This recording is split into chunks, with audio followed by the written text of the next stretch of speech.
So I thought I'd finished making videos about the iPhone 13 mini, but it turns out I haven't because Apple has really annoyed me. My iPhone 14 Pro Max is a fantastic phone. It's really fast, it's bulletproof, it's just all the things you expect from an iPhone. The problem is that the iPhone 14 Pro Max appears to be sitting within an iPhone lineup that has one particular issue. And that issue relates to the iPhone 14 Plus, which I don't have, I've never used, never held one in my hand. For some reason, I know why. That phone makes me think of the iPhone 13 mini, and again, why I miss this so much. Let me explain. Before I explain, just a quick public service announcement. There has been a bit of an issue within the password manager sector recently. I won't mention any names in terms of which brand has had the problem, but you probably know. Basically, if you know, you know. And certainly, if you are using that password manager, you definitely know. And if you're in that position and you're looking for a new password manager, I personally recommend 1Password. They're not sponsoring this video at all, but I do get an affiliate commission if you click the link in the description and decide to go with it. But I don't recommend things I don't use every single day, and I do use 1Password constantly. It's an absolute lifesaver when it comes to looking after my most important data. I use 1Password to store my passwords, obviously, but also things like notes that I don't want other people to see, and driving licenses, software licenses. You can put pretty much anything in there and just rest safe in the knowledge that it's safe. They've never been hacked either, so if you want to store your stuff very safely somewhere, I highly recommend 1Password. To check it out and grab a tasty discount, just click the link in the description. According to YEUX1122, that's their Twitter handle, the iPhone 14 Plus sales performance is far beyond the range predicted by the external environment. Basically, the iPhone 14 Plus has apparently tanked. Now, these are rumours, they're kind of murmurings from the supply chain and who knows where, so take them with a pinch of salt. But the general consensus does seem to be that the iPhone 14 Plus isn't selling very well at all. And that leaker goes on to say that the poor sales figures for the iPhone 14 Plus are forcing Apple to make some changes to their iPhone 15 plans. And this could include a reduced price for the iPhone 15 Plus, and it could see more Pro-like features spread across the entire iPhone 15 range. And this news about the iPhone 14 Plus is quite sad actually. Even though, like I mentioned at the start of this video, I've never held one, I've never reviewed one, I have watched and read quite a few iPhone 14 Plus reviews from other people,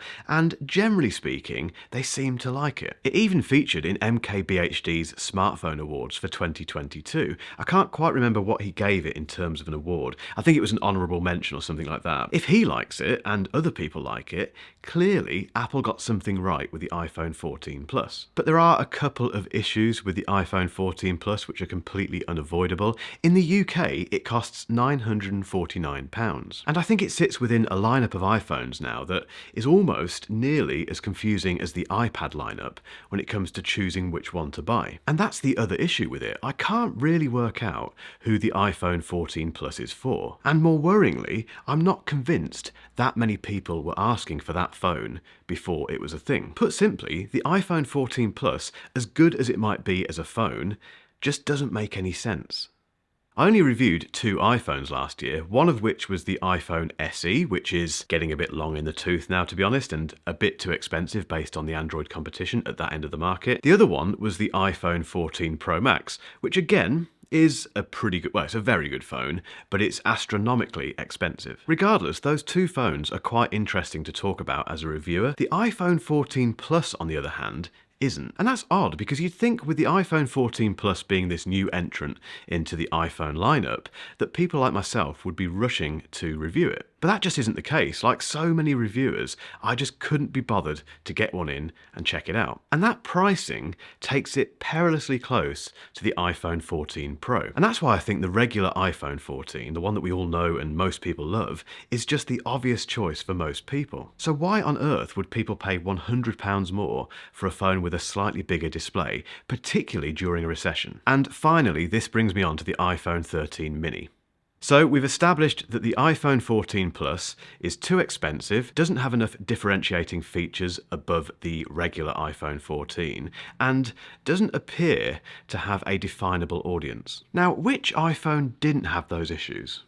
Oh, this one. We'll never know what the difference was between the iPhone 13 mini sales and the iPhone 14 Plus sales, but I have a hunch, and it is just a hunch, I've got nothing concrete to back this up with, that the iPhone 13 mini probably outsold the iPhone 14 Plus, or it will do when all is said and done. And like I say, I've got nothing to base that on, apart from the fact that this phone has helped me build this business. It's helped me build this audience.